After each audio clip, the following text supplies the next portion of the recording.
to sit together and talk about the value of the child in today's circumstances when Sri Lankans discuss cricket and the sideshows of our politicians is certainly very, very refreshing. My task is to talk about violence within the Christian tradition and how best this violence can be addressed. I want to begin by saying that within the Christian community, there is a slow growth of the integrated family. Relationships between parents and children, non-violent, progressive. But this happens in patches. It's not the trend. But in the rest of this presentation, where I critique violence against children within the Christian tradition, I want us to keep that in mind as well. So there are these two strands, and any conversation like this must keep both these strands in mind. Now, we understand violence against children within Christianity best at two levels. The first is the text, the Bible. And in my reading of the Bible, there's a great deal of structural violence against children till the time of Jesus. Certainly there are exceptions. But the thrust of this structural violence is that children are hidden. They are hidden. The child is not visible. The child is a non-entity. The child is insignificant in the daily affairs of life, in the course of history, and so on. Now that's the first level of understanding. Invisibility of the child. So you gain recognition when the child becomes an adult. Now the second level is that of the practice.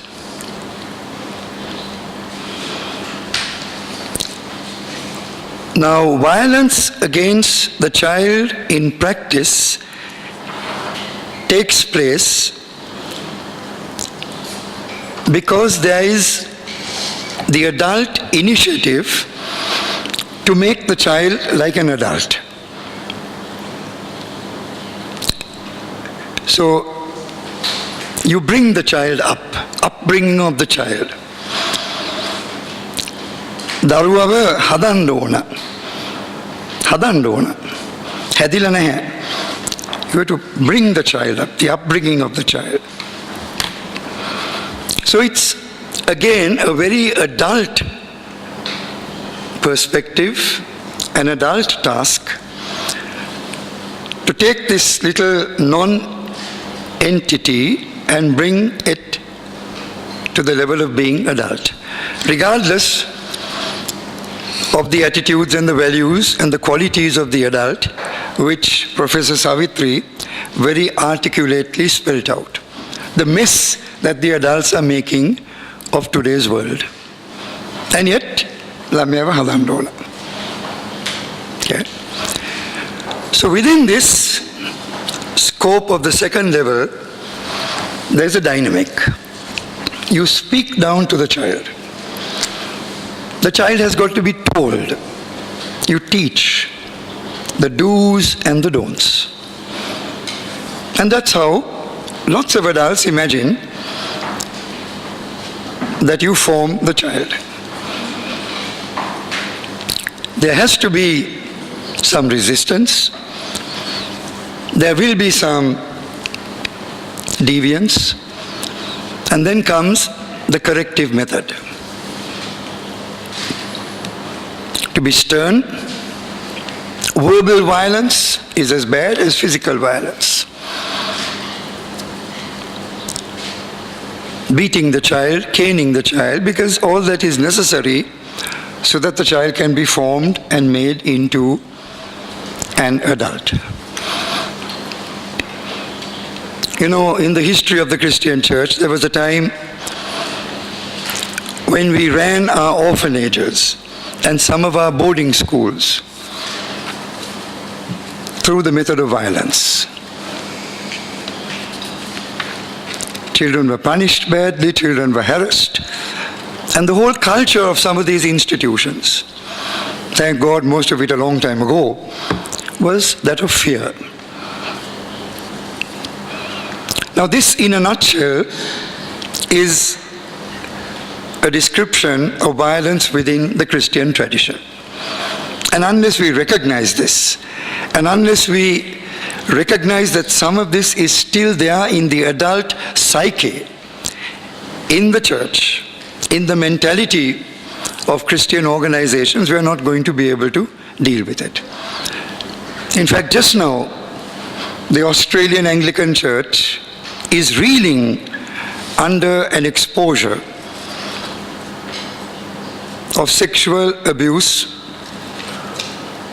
of boys by a group of Anglican priests, brought to the notice of the bishops, but 3 bishops in succession hid the complaints. So what do people have to do finally? They have to go before a royal commission. It's like a presidential commission here. Public hearings. Still very present and prevalent in the life of the church. Now it's in this background that I want to talk to you about the method of Jesus. One day, Jesus' disciples were having a discussion about who is the greatest.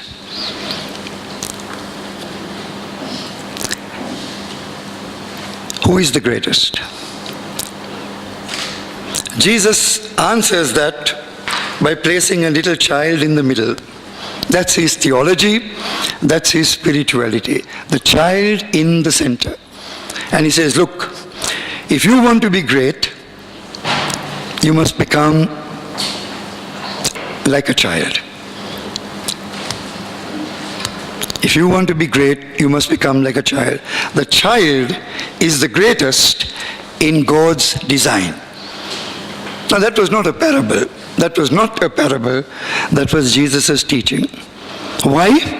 Because the child, like the lepers, like the Samaritans, like the foreigners, like the tax collectors, were all on the margins. And Jesus' method was bring those on the margin to the center. Now redefine the discourse. It's only then that you can talk. In fact, I wish we had some children here today. Bring the child to the center of the discourse. Now let's talk. And that was his method. Now what Jesus is doing here really is, he's highlighting 2 aspects. The first is the value of the child. In God's sight, the child is greatest. That's an ongoing theological discussion. What is it in the child that pleases God most and more than the adult? And there's a lot of work that has been done on that. But the value of the child. And those of us who have children and grandchildren and who teach, we know the inspiration, the curiosity that children bring into our conversations. I'm going to finish in a minute. Bring the child into the middle of the discourse. That's the point. Now from there, everything else is common sense. Okay? Because the child now carries a gift. The child is an asset. The child is a resource. That child completes me as an adult. That's the whole point. So it's like nature. Nature is a blessing. And if you play around with nature, if you harm nature and violate nature, destroy nature, then we all suffer. So to the extent that you humiliate and violate the child, we are denying ourselves. That is the essence of the discourse. So in our preaching, in our teaching within the church, in our decision making, in our conversations, respect and dignity for the child in the middle is perhaps the Christian proposition as to how we can deal with violence against the child. Thank you.